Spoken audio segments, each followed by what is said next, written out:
This video is capturing the end of the day process from Monday through Thursday for the televising operator crew. It'll be separate videos for the cleaning crew and also for Fridays. Here is a list of the major steps associated with this process. You can pause the video here if you've already watched the video and just need the list for reference. To start off, before you head back, on your way back from the job, you need to fill up the vehicle. So if you don't need fuel for the next day, that's fine. You can drive it straight back to the shop. But if you're going to need fuel the next day, we want that vehicle filled up at the end of the day. And make sure you also check the generator in the event you're driving a vehicle that has a separate generator tank. So before you ride back at the shop, your vehicle should be full. We're going to go ahead and park the vehicle. When we do park the vehicle, we want to pay special attention to making sure that the shop doors are all the way up. You may have to use one of these poles to push the door all the way up. We have had vehicles clip the top. As you can see, some of these televising units have air conditioning units on top of the vehicle, and that poses a risk to clipping the top of that door. Okay, so once you get the vehicle parked, your first thing you're going to do is go ahead and plug in the vehicle. So each vehicle has a different plug-in location. In this case, the plug-in is on the side of the vehicle. Locate it next to the generator. You'll have to open up these doors. You can see the plug-in cord is right here. NTV2, the plug-in location is actually in the back. So here is the plug-in cord for TV3. You're going to go ahead and start your daily data download. So at the end of the day, the office manager, before you get back from your day's work, the office manager should have blank blank hard drives sitting on the desk. So we can see these are all TV3 hard drives. There should be a blank one sitting here. You go ahead, grab that. I'm going to head on into the vehicle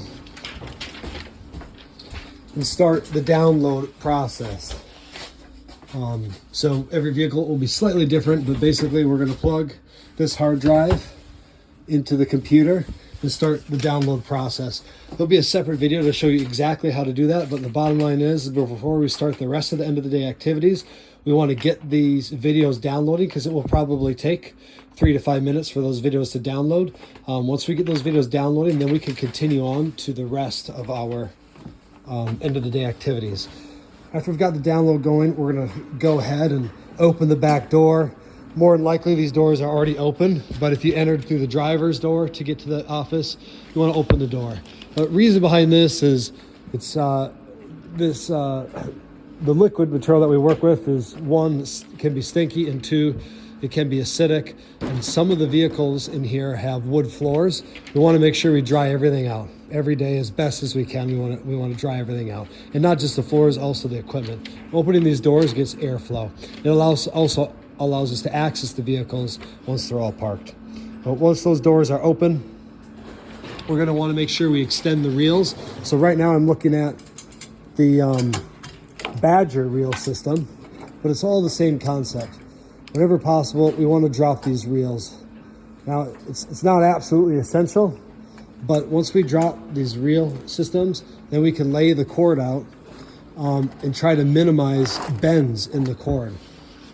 Bends are going to happen, but we want to decrease them as much as possible. So you can see this door isn't opened, and as a result, you see how bent that cable is. That's something we want to try to avoid as much as we can. Now, when you're driving back, there's just not a lot you can do about that. You can adjust it a little bit when you shut the rack, and you can pull this out, but at the end of the day, there's not a lot you can do. So when we set them, especially on the weekends, you can see how that cable's been sitting for a while, so it's kind of bent like that. We want to get these reels out, and we want to lay the cable out as best as we can so that there's as few as bends as possible in that cable system. The next step is clean out the garbage. So it's really straightforward. Every morning we come through and we inspect, and we start in the front. We start at the dash, and then we look at the floor, you know, and then we look at the seats, and of course we look in the back. And whoever drove this vehicle last week did a really good job. You know, emptied the trash can, emptied the floors. We're not seeing garbage on the floors. One, it's a representation of who we are if everything's dirty. But two, it also helps keep vermin out of the vehicles. Got garbage in the vehicles, especially in the winter. Mice will find their way in the vehicles and cause damage. Okay, once the garbage is picked up, now we're going to look at putting away tools. So this vehicle is currently we're working the organization, but in time we'll have labels on each of these drawers, what goes where. And what we're ultimately trying to avoid is basically this right here. All these random loose tools sitting on the ground. When you're operating, it seems like a good idea because it's easy to access them. And if you're going to do it during the day, I got it. But at the end of the day, all of those tools, like you see these tools laying here, they all need to find their way back into the drawer according to where they're labeled. So when we look on the ground, you know, we're not going to see like these tires right here. We're not going to see these bolts and screwdrivers. The floor is going to be cleared. All right, after we put all of our tools away, the next piece we're going to look at is washing the Rover. So Monday through Thursday, this is not an extensive event. So if you look at the Badger right now, this is fine to be put away like this. You know, even if it comes back wet, it's fine. What we're trying to avoid is leaving large amounts of acidic gunk on. So when you pull out of the hole, you should have sprayed it down and gotten all the major stuff off and gotten the acidic water off. And that will do for Monday through Thursday. And the Friday video will have a more extensive cleaning process that we conduct before it sits all weekend. Main thing is we don't want to open this door and see toilet paper and hairballs and whatnot hanging off of this camera system. And we would like it to see it at least should have been washed down before you left the job site to get all that acidic water off. Again, trying to keep these camera systems as clean, as dry as we can. The next step is to put everything back on the charging table. So the charging table is in the process of being revamped, but bottom line is every morning the CEO and the field manager come out here and they do accountability. So we actually have 4 headsets now. We look at them, they're numbered, and if a headset is missing, like here we got number 2, this headset is, well, I think this is the one that got replaced. So it looks like we need to renumber that one. This is number 3, and we'll see which one is missing, right? So you should be grabbing, you can see our sniffers are all numbered also. And as an operator, you should be grabbing the sniffer that's associated with your vehicle. So we're putting all the sniffers back. We're putting all of our flashlights back. As you can see, we've only got 2 flashlights here right now. It's the middle of the day, and we don't have any iPads. Or actually, we have all 3 iPads back, so that's good. We're about to add a 4th iPad, but all of your charging equipment should be back on this shelf. And remember, we treat everything from this equipment or from this shelf. We treat in the same way we would treat our keys. So if our keys go somewhere, this equipment should be going with us. You shouldn't be working in a sewer hole if you don't have a sniffer, you don't have a flashlight, essentially your safety equipment, right? Doesn't mean you have to use it all the time. Like if you're not getting in and out of the manholes, there's no reason you don't have to have that sniffer on. But if you're going to be working in the sewer holes, you absolutely have to have that sniffer. So you can't do your job to its fullest capacity if you don't have the sniffer. At the end of the day, they need to be on this charging table because this is how we capture accountability, figure out what equipment might need to be replaced, and it's how we make sure that equipment is fully charged when you depart the next day. We don't want you guys heading out the door with half-charged equipment that's going to die on you halfway through the day. All right, after we have taken care of the charging table, our next step is to come over here to the tracker board. It's really straightforward. You're going to find your day. You're going to mark the city you were working in, the footage you got for that day, and how many hours you spent on the job. Not hours you spent at Pipe Services, hours on the job. So for example, you might have been required to run a vehicle to a mechanic, and you spent the first 2 hours of the day doing that, an hour drive time, and so you only got 4.5 hours on the job. you'll just write 4.5 hours on the job. So you have your footage and your hours. And with that, our office manager will capture how many feet per hour were accomplished that day. This board does a lot of things for us. Probably the most insightful is that it allows us to communicate to our customer how much of the project is left. But it also allows us to adjust our operational calendar, how much of the project is left. If we have a 200,000 foot job and we have 3 crews working out there and the crews aren't filling this board out, we really have no idea how much of the job we've completed and how far we have to go. This board is actually very important for us. Every Monday morning, Terry, our office manager, comes out and takes all the information off of this board and inputs into the computer. And when she grabs all the information, she will erase it. So every single day, you need to put your information in here. Now, if you're working on a VAC, you can see we have names up here. Then you'll just go ahead and you'll write Vactor and write your hours on the job.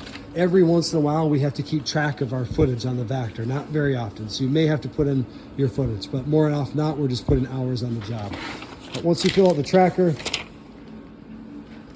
your next step is to retrieve your hard drive. Again, there will be a separate video exactly how to do this. But bottom line, by now your information should be done downloading. So we're going to go ahead and correctly remove the hard drive. The video on daily data dumps will show you exactly how to do that. But we'll get our hard drive. We'll shut down our computer. After we have shut down our computer, we are done in the truck.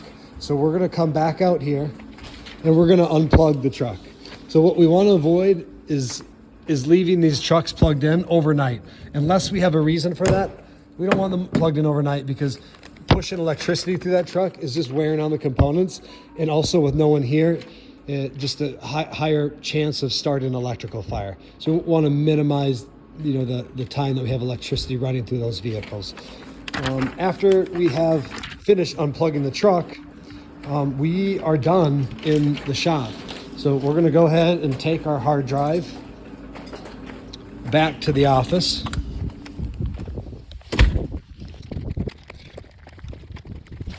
All right, once we get in the office, our next step is to go ahead and take that drive and we'll set it in the office, back on the counter. However, most days, the office manager won't be here and the office may be locked. So we'll go ahead and we're going to set our hard drive right on this table. In the morning, we'll deliver it to the office manager. So next thing we're going to do is we are going to make sure that the book we were using, our project book, gets returned here to the shelf. Because in the morning, one of the first tasks that the operating officer and the field manager do is they go ahead and they collect these books and they review what was done the day prior. Another reason for making sure that book is if for some reason the next day you call in sick or have to take a PTO day, or you had any event where you're not accessible, we don't want to chase down and look for that book. We want to be able to hand your work off to another employee, and we want that book here to support that. Once you've returned the project book, then we're going to go ahead and we are going to look at our timesheet. Get our timesheet filled in. Our timesheet should be getting filled in every day. Bottom line is we're a small company, so there is a lot of manual activity, analog activity we do. Timesheet being one of them. You have to fill this out every day, because you can't do it accurately if you wait till Friday. So our date, we make sure our name is on top, and what the week ending is, the last day in the week up here, and then we go ahead and we date Monday through Friday over here. In the event there is a spot for Saturday, in the event we have to work on a Saturday.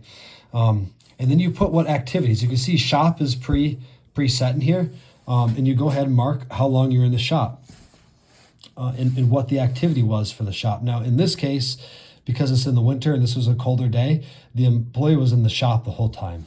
But in other cases, you'd have your shop time. It might be a half hour, it might be an hour. And then the next line, you will put how long you were at the city. But in either case, you should have your total hours for the day in this column. You should be filling those in each day. And then at the end of the week, you should do the math to fill in your total hours for the week. Now, our office manager on Monday will go through and make sure, give you a double look on all this, but we want you to do this initially because it's your hours and it's most important to you, right? To make sure we get the right hours tracked. So these hours should be getting filled in every day. If for some reason in the morning they're not filled in, they're just going to get kicked back to you by the office manager or field manager. They're going to ask you to fill them out. Here is a list of the major steps associated with this process. You can pause the video here if you've already watched the video and just need the list for reference.